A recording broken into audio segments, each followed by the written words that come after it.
Salut à tous, c'est Emeric de Emeric Timelapse et dans cette vidéo, je vais vous montrer comment accélérer ou ralentir un de vos timelapses en utilisant Premiere Pro et deux outils très simples. C'est parti.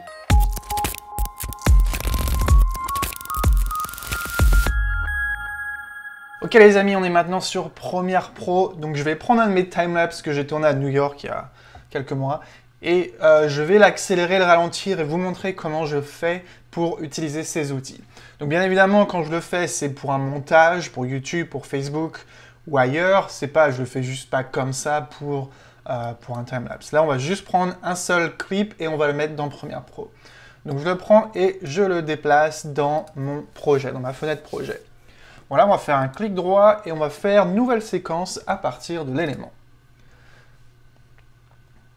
Voilà, donc j'ai ma nouvelle séquence. Le truc, c'est que, voilà, on est un gros fichier, donc on va aller en séquence, réglage, et on va changer la taille de l'image. On va mettre un simple HD pour aujourd'hui.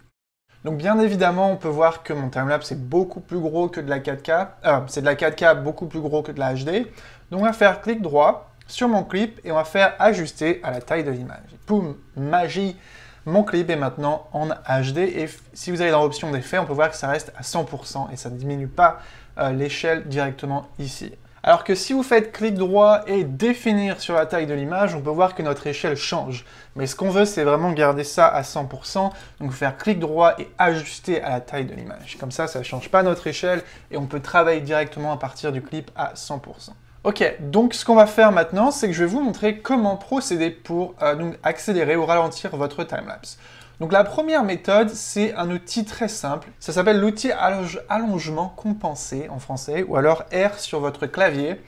Donc c'est très simple, vous allez cliquer sur cet outil, et si vous voulez accélérer votre clip, donc vous allez à gauche, et si vous voulez le ralentir, vous allez à droite. Donc pourquoi à gauche et droite? Bien, tout simplement, si vous accélérez votre clip, eh bien votre clip sera plus rapide, donc vous aurez bien évidemment moins de matière sur votre timeline, et inversement, si vous le ralentissez, eh bien évidemment ça va prendre plus de temps à le faire, et donc vous aurez un clip plus long.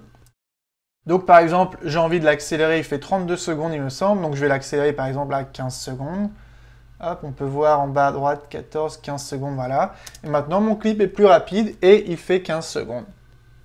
Donc si, à l'opposé, j'ai envie de le ralentir, eh bien je vais aller à droite. Par exemple, je veux qu'il fasse 45 secondes. Voilà, il fait 45 secondes. Donc je vous conseille de ne pas ralentir vos timelapses trop parce que voilà, quand ça ralentit un clip, ce que ça fait, c'est que ça prend une image et ça la met sur 2 ou 3 images. Donc ça ralentit les images une par une, ce qui fait que si vous le faites trop, ça va être trop saccadé à la fin et vous allez terminer comme si vous avez un 12 images par seconde ou un 15 images par seconde, ce qui va faire un résultat très saccadé et c'est pas beau à regarder. Donc je vous conseille vraiment de ne pas aller en dessous de 90%, mais peut-être 95% vraiment pour être sûr. Là on est à 71% et je trouve que c'est un tout petit peu saccadé. Donc vraiment 90%, 95%, voilà, si vous devez ralentir votre clip pour quelle ou quelle raison. Donc voilà, c'était une façon très simple de accélérer ou ralentir le clip. Il y a une autre méthode pour faire à peu près la même chose, c'est vous cliquez sur votre clip et vous faites commande R sur votre clavier. Vous avez une vitesse et durée de l'élément, une petite fenêtre qui apparaît. Donc vous pouvez choisir soit la vitesse, soit la durée. Donc par exemple, vous avez besoin, ce timelapse précisément d'être 12 secondes et 24 images. Donc je vais mettre 12 secondes et 24 images. Et voilà, magie. Mon clip est fait maintenant 12 secondes et 24 images. 12-24, parfait.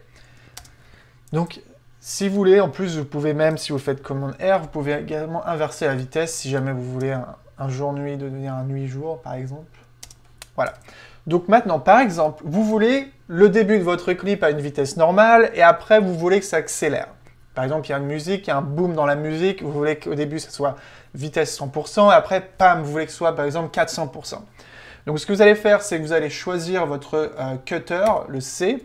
Vous allez couper, vous voulez garder par exemple les 5 premières secondes de votre clip. Voilà. Donc ici, on ne va pas toucher. On va sélectionner notre deuxième clip qu'on vient de créer. Et on va faire pareil. On va par exemple commande R et on va le mettre à 400%.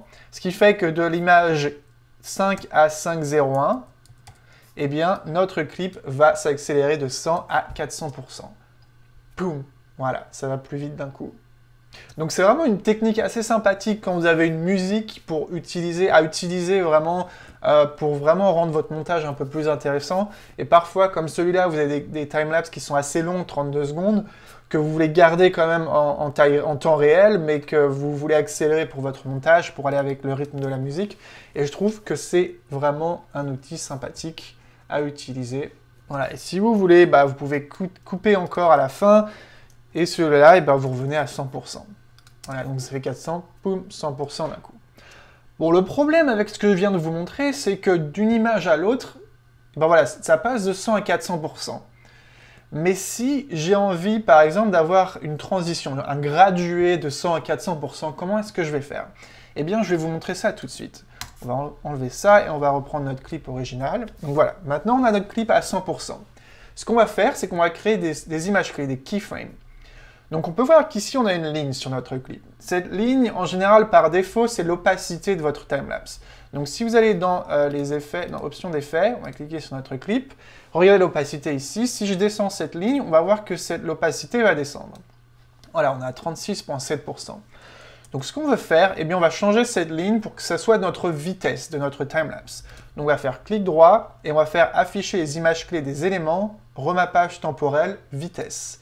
Maintenant, cette ligne, c'est la vitesse de mon timelapse. Donc c'est vraiment intéressant. Donc cette ligne, elle est au milieu. Ça veut dire que mon timelapse, maintenant, est à vitesse 100%. Donc si je veux que ça aille plus vite, eh bien je la monte. Voilà, si je veux que ça soit à 200%. Et le petit crochet que vous voyez à la fin, eh bien c'est tout simplement la fin de mon clip. Donc ça va se rogner manuellement, automatiquement. Pouf, voilà. On peut voir que mon clip maintenant a été accéléré. Donc ce qui est bien avec cette technique, c'est que vous pouvez ajouter des images clés. Donc on va aller chercher l'outil crayon, c'est comme ça, l'outil plume, voilà. On va créer une première image clé ici, et on va créer une deuxième image clé ici. Ensuite, on va revenir sur mon outil sélection. Et par exemple, j'ai envie que la première partie ici soit à 100% et que la deuxième partie soit à 400%. Donc je vais prendre la ligne et je vais la monter à 400%. Voilà. 400%. Ok, voilà, maintenant on est à 400%. Je vais zoomer dessus. Donc comment on va créer notre transition? Eh bien, si vous cliquez sur votre keyframe, vous pouvez voir que vous avez un in et un out, c'est-à-dire un entrée et sortie un petit peu. Donc on va cliquer sur le premier et on va aller vers la gauche. Voilà, on peut voir que maintenant ma transition, voilà, si on clique sur notre photo clé, on peut choisir en fait la douceur de la transition. Donc si par exemple je veux que ça soit plus... c'est un peu délicat à chaque fois ici. Voilà, il faut tourner. Attends, voilà. Voilà. Donc ça veut dire que maintenant de cette image-là à cette image-là, ça fait comme tout à l'heure. Ça fait comme s'il y avait un cut de 100 à 400%, ça va être qu'une seule image. Mais voilà, on veut que la transition se fasse graduellement, en douceur, entre cette première image, enfin cette image clé, l'entrée de l'image clé et la sortie de l'image clé. Donc on va prendre notre point là et on va tourner pour créer voilà, une pente très douce. Ce qui fait que maintenant, de ici à 100% à ici, donc il y a une seconde, c'est-à-dire que la transition de 100% à 400% se fait en une seconde. Et on peut voir que ça se fait en douceur. Si vous voulez que la transition soit plus rapide, eh bien vous rapprochez tout simplement les deux points ici. Voilà, vous les rapprochez. Maintenant, ma courbe, vous pouvez voir que c'est plus petit sur notre timeline, donc ça va être plus rapide. Si vous voulez que ça fasse plus que 2 secondes, par exemple, eh bien, vous avez juste à voilà, agrandir la distance entre ces deux points. Et on peut voir que maintenant, ça passe de 100% à 400% en douceur, en 7 secondes à 8 secondes, un peu plus d'une seconde et demie. Donc si après vous voulez revenir de 400 à 100% pareil en douceur, eh bien vous faites pareil, vous avez votre deuxième image clé, vous pouvez soit la bouger, vous voulez, voilà, soit faire pareil avec le point d'entrée et de sortie, vous pouvez écarter les deux pour choisir la durée de votre transition, et si vous voulez, eh bien vous pouvez choisir comment ça s'appelle, la douceur. Si vous voulez que ce soit un peu moins doux, eh bien vous changez ça, voilà, c'est un peu plus rapide. Voilà, comme ça sera une transition beaucoup plus rapide, un peu moins en douceur que si vous les écartez un peu comme ça. Voilà. Là, c'est pareil, ça fait de 11 secondes à 12 quelque chose. En une seconde, ça repasse de 400 à 100% tout en douceur. Ce qui est bien avec cette technique, c'est que ça vous permet de faire des gradués, des transitions tranquilles. Ça vous bloque pas à simplement couper le clip et avoir deux vitesses différentes. C'est vraiment une petite transition graduée que vous pouvez vraiment choisir la distance et la vitesse de votre transition entre les deux vitesses. Et c'est ça qui est intéressant. Et c'est vraiment ça qui rend vos montages sur YouTube ou sur Facebook un peu plus intéressants pour, en général, aller avec le rythme de la musique que vous avez choisi. Voilà, c'était tout pour la petite vidéo d'aujourd'hui. Si vous avez des questions, n'hésitez pas à laisser un commentaire ci-dessous et bien évidemment à vous abonner si vous aimez les timelapses et les hyperlapses et les tutoriels et tout ce qui tourne autour de ça. Et moi, je vous vois dans la prochaine vidéo. Au revoir.